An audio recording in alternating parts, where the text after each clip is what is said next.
প্ৰকল্পত জিলিকি উঠিব কামাখ্যা ধাম। আৰম্ভ হ'ল কামাখ্যা কৰিডৰৰ কাম। দেশ-বিদেশৰ ভক্তৰ অন্যতম আস্থাৰ কেন্দ্ৰ মা কামাখ্যা মন্দিৰ। বছৰি লক্ষাধিক ভক্তৰ সমাগমে নীলাচল পাহাৰত সৃষ্টি কৰে তীব্ৰ ভিৰ আৰু যান-জঁটৰ। এই সমস্যা সমাধানৰ লক্ষ্যৰে আৰম্ভ হৈছে মা কামাখ্যা দিব্যলোক পৰিযোজনা প্ৰকল্প। এই প্ৰকল্পৰ অনুমোদিত ব্যয় প্ৰায় 498 কোটি টকা।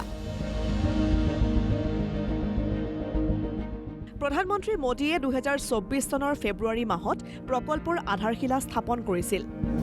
আজিৰে পৰা প্ৰশাসনে কামাখ্যা মন্দিৰত আৰম্ভ কৰিছে উচ্ছেদ অভিযান। পূজাৰ সামগ্ৰীৰ দোকানত পৰিল প্ৰশাসনৰ হাতোৰা। প্ৰায় 9খন দোকানত উচ্ছেদ চলালে প্ৰশাসনে। এই কৰিডৰ সম্পূৰ্ণ হ'লে বৰ্তমানৰ 8ৰ পৰা 10 ফুট বহল পথ সম্প্ৰসাৰণ হ'ব 27ৰ পৰা 30 ফুটলৈ।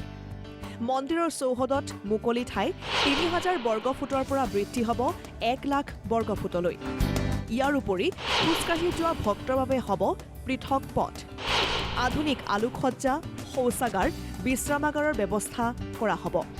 ঐতিহ্য সংৰক্ষণ, পৰ্যটন আন্তঃগাঁথনিৰ উন্নয়নৰ বাবেও পৰিকল্পনা কৰা হৈছে। অৱশ্যে এই প্ৰকল্প কেন্দ্ৰ কৰি ঐতিহ্য সংৰক্ষণক লৈ আপত্তি দৰ্শাইছিল একাংশ লোকে। বিষয়টো গুৱাহাটী উচ্চ ন্যায়ালয়ত বিচাৰাধীন আছিল।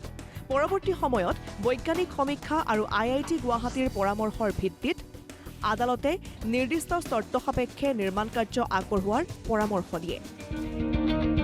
কামাখ্যা কৰিডৰক লৈ উন্নয়ন আৰু ঐতিহ্য সংৰক্ষণ দুয়োটা দিশেই সমানে গুৰুত্ব পাইছে।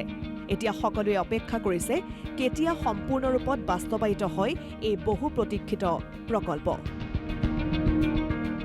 মালিগাঁৱৰ পৰা হাইদৰ আলীৰ সহযোগত news desk report, Assam live 24।